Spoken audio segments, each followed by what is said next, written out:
Hey everyone, it's Leah from Brecht Party of 9, and today I wanted to share with you my 2016-2017 curriculum planner. I made this myself. A lot of the pages I created. Some of them were taken from Tina's Dynamic Homeschool Plus. I can leave a link to her website in the description box. And then you'll also see some pages in the back that I got from another planner that I purchased thinking that I wanted to use that, but again I just didn't like the setup, so I removed the pages that I wanted to use and I copied them and then had them punched and placed in my planner. It just worked better for me that way. So this is the front of the planner. I had a plastic piece put on the front just for durability's sake. This is just a piece of cardstock. I've got my personal information covered up there.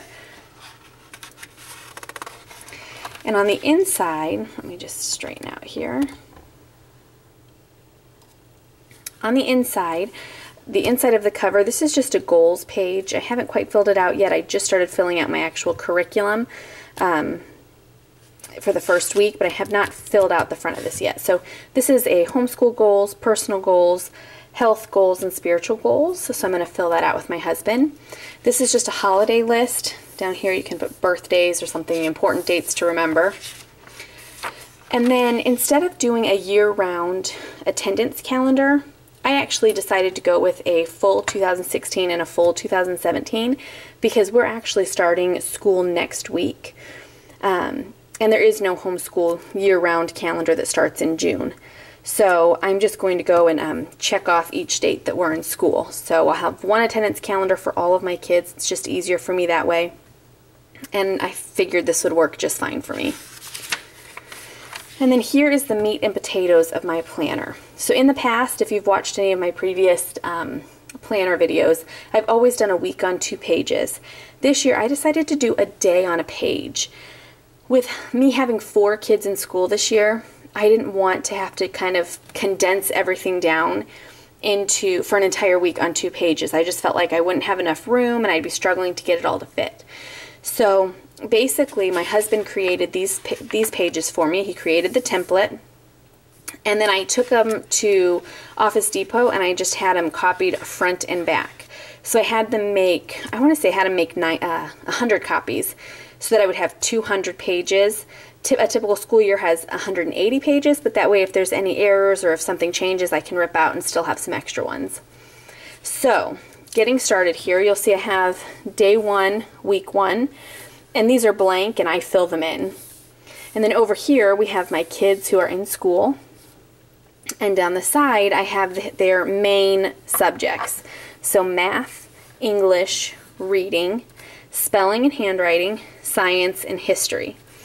I decided anything we do as a group, which right now is really art, Bible, I think those are the only things we're doing as a group this year. So I will just fill in down here what we did that day as a group. And then I also put down here the books that they're reading. I make the kids have a reading curriculum, and then I'm also making them read a book for pleasure. They can choose it themselves. I just make sure that they read a chapter a day of that book. So I like to just keep track of what they're reading and what chapter they're on. So you can see we're actually starting school tomorrow. So what I did tonight was I filled out a week's worth of curriculum lesson plans. I don't like to go much further ahead of that because I find that things change, or maybe I didn't like the system that I had set up, or I found out that the flow didn't work very well, or maybe I wanted to drop part of an assignment or something like that. I don't like to be stuck to a schedule all through the year. So I do 1 week at a time, and that just works best for me. Little notes down here, like one of my kids have a science project next week, and she needs to have a couple things for it, so that's just my list to get from the store. So I filled out a whole week, and then on to the next week, again, day 1, week 2, and I have enough pages.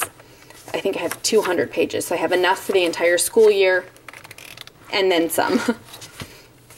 So the next part that is the most important to me, I originally got, what is it called, the well-planned day or something like that. I think it's the well-planned day is what it was called, homeschooling planner.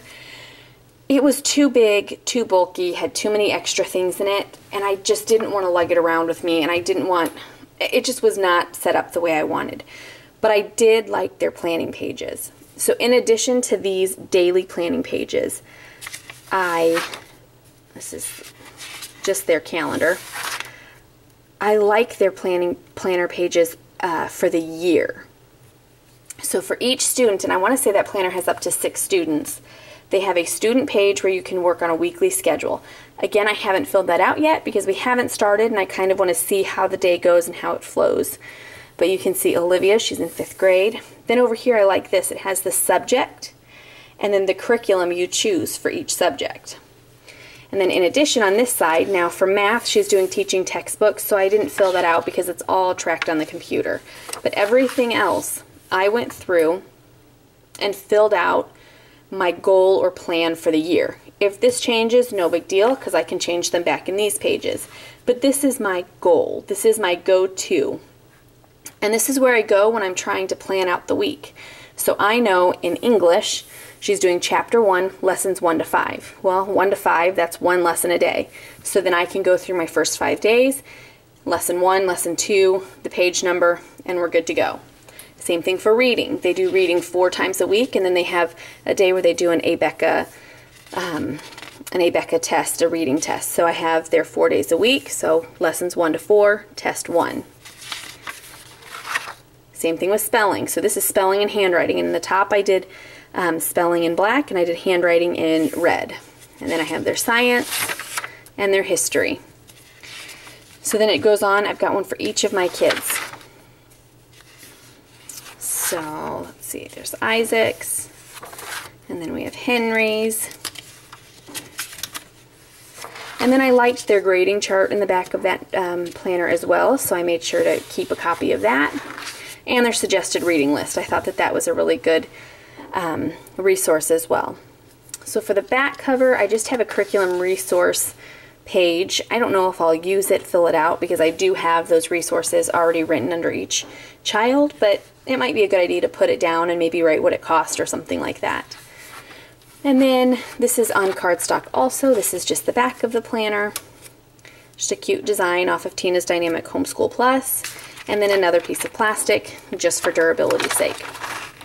I want to say after going to Office Depot and having them bind this and do all of the copying for me, I want to say it came out to $21. The coil I want to say was $3 or $4, and then all of the black and white pages printed on both sides were $13 or $14.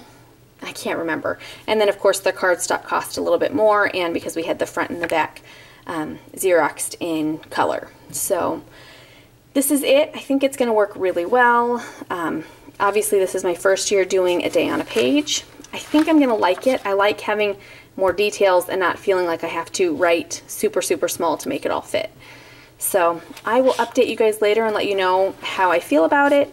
And if you're interested in maybe the template for the day on a page, let me know in the comments and I can see if my husband can create one that I can put a link to or something, if that's any interest to you. But I guess that's it. Thanks for watching. We'll talk to you guys later. Bye.